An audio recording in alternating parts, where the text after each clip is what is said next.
નમસ્કાર વાલા વિદ્યાર્થી મિત્રો, કેપી કોચિંગમાં આપ સૌનું હાર્દિક સ્વાગત છે। વિદ્યાર્થી મિત્રો, આપણે જોઈ રહ્યા છીએ ધોરણ 5 વિષય ગણિત ગમત, જેનું પ્રકરણ 10 છે, 10મો અને 100મો ભાગ।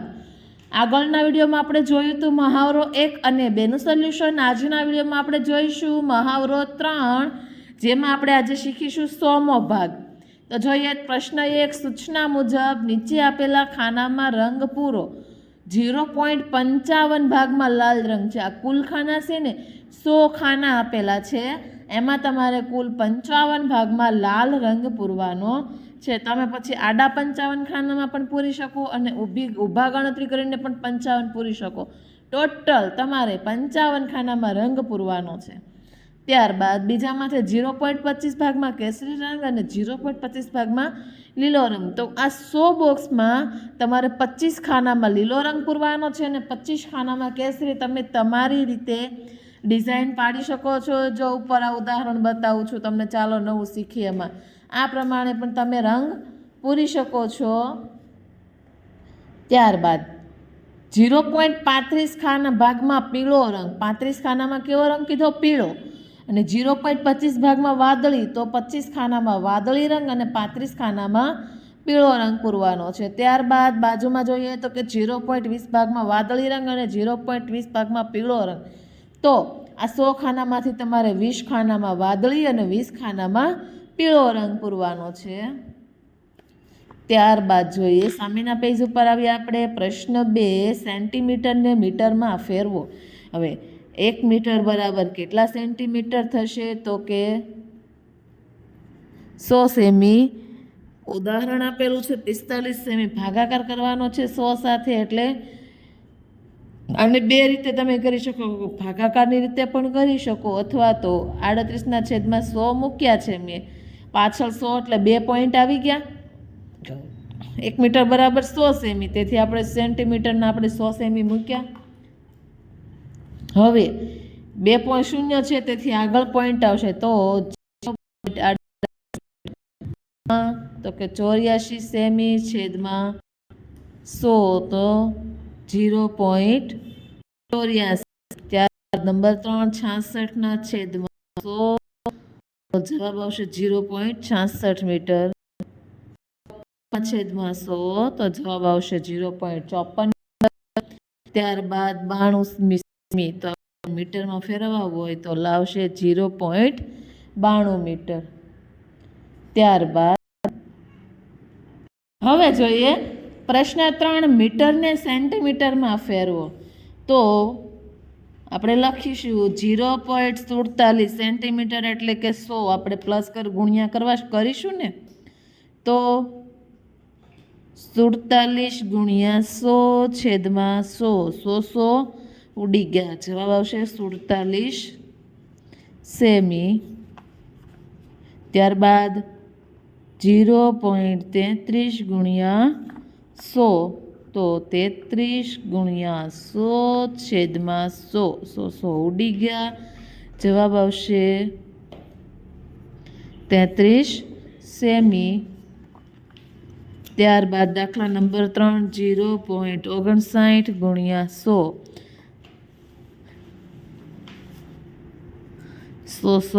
ઉડી ગયા, જવાબ આવશે 59 સેમી। દાખલા નંબર 4, 0.67 ગુણ્યા 100, તો 67 ગુણ્યા 100 છેદમાં 100 ઉડી ગયા, જવાબ આવશે 67 સેમી।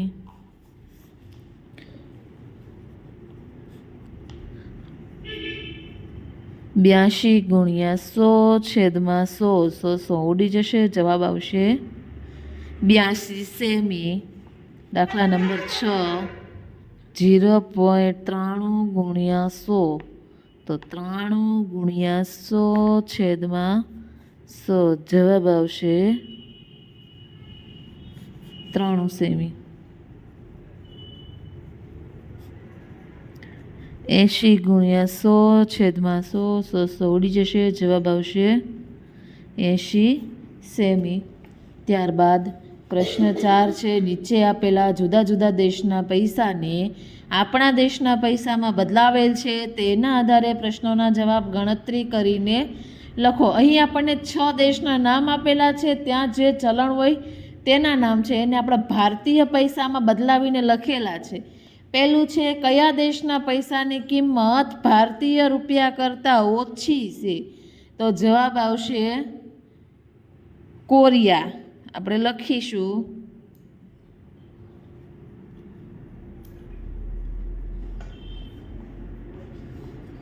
બીજું, કયા દેશના પૈસાની કિંમત ભારતીય રૂપિયા કરતાં સૌથી વધુ છે? તો સૌથી વધારે આવશે ઇંગ્લેન્ડ.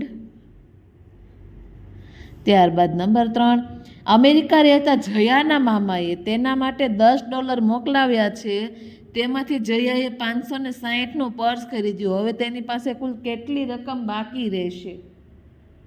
જોઈએ તો $10 તો $1 64.20 છે, તો $10 કેટલા? અહીં મેં દાખલો આપણે ગણી રાખેલો છે. 10 × 64.20 કરતાં જવાબ આવશે $642. તો જયાના મામાએ કુલ $642 મોકલાવેલા છે ભારતીય. તેમાંથી 642માંથી એને 560નો પર્સ ખરીદ્યો, તો મેં બાદબાકી કરી રાખેલ છે.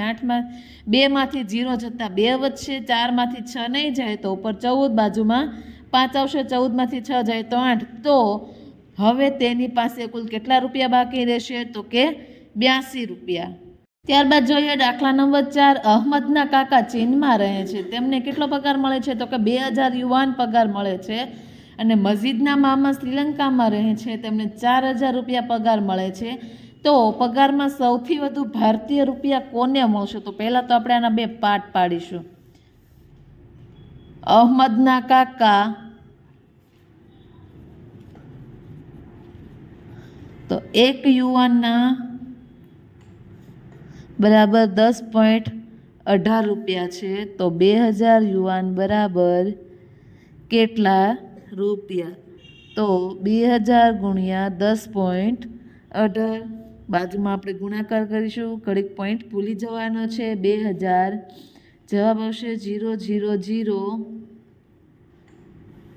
2 8 16નો છગડો વધે 2 એકા 2 ને 1 3, 2 0 0, 2 એકા 2. તો આપણો જવાબ આવશે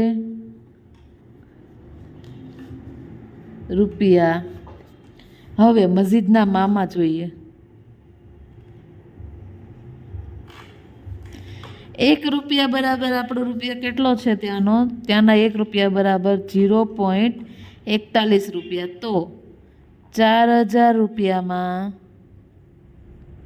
કેટલા રૂપિયા? ગુણાકાર કરીએ, 4000 × 0.41, બાજુમાં ગુણાકાર કરીશું, 4000 × 41, તો 0 0 0, 4 9 ચોકે ચોકે 16. ત્યારબાદ 1 ચોકું 4, જવાબ આવશે 1640 રૂપિયા. નંબર 5, સરલાને 500 રૂપિયામાં કેટલા પાઉન્ડ મળશે? તો એક આપણે 90.60 રૂપિયામાં બરાબર 1 પાઉન્ડ છે.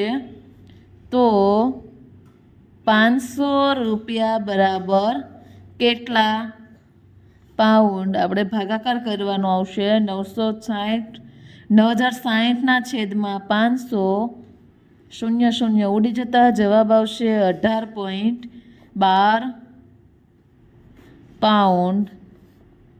નીચે લખીશું. તો સરલાને 500 રૂપિયામાં 18.12 પાઉન્ડ મળશે. હવે જોઈએ પ્રશ્ન 5. નીચે આપેલા જુદા જુદા શહેરોના તાપમાનના આધારે પ્રશ્નોના જવાબ લખો. ગણતરી કરવાની છે. 4 ફેબ્રુઆરી 2018ના પ્રમાણમાં આપેલું છે. 2 બોક્સ આપેલા છે, શહેરનું નામ છે.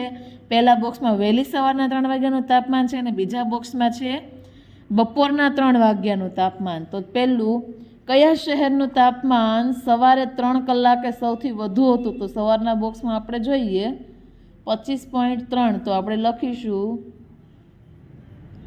મુંબઈ. બીજું, કયા શહેરનું તાપમાન સવારે 3 કલાકે સૌથી ઓછું હતું? તો માઇનસમાં છે, તેથી જવાબ આવશે શ્રીનગર. નંબર 3, કયા શહેરના રાત્રિના અને દિવસના તાપમાનમાં સૌથી મોટો તફાવત જોવા મળે છે? તો આપણે તફાવત જોઈએ 22માંથી 10 છતાં આપણે અત્યારે ટૂંકમાં જ કરીશું. આનો 12 તફાવત આવશે, 32માંથી 25 જાય તો 7, 31માંથી 19 બાદ કરવાના,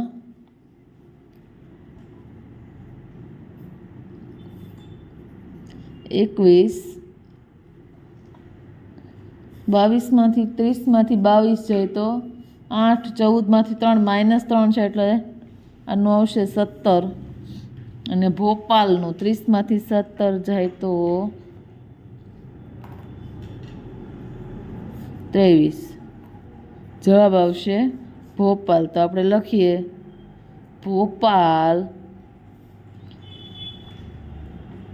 શહેરના રાત્રિના અને દિવસના તાપમાનમાં વધારે તફાવત જોવા મળ્યો. હવે ચેન્નઈ અને કોલકાતાના રાત્રિના તાપમાનમાં કેટલો તફાવત છે? ચેન્નઈ અને કોલકાતા, તો આપણે 22માંથી 19 બાદ કરતા 12, 1, 12માંથી 9 જાય તો 3, તો આપણે લખીશું 3. 5માંથી 2 જાય તો 3 તફાવત છે. 5, મુંબઈના સવારના તાપમાન અને બપોરના તાપમાનમાં કેટલો તફાવત છે? સવારનું 25.3 છે, બપોરનું 32.3 છે, તો કેટલો તફાવત છે? 7.5 તફાવત છે.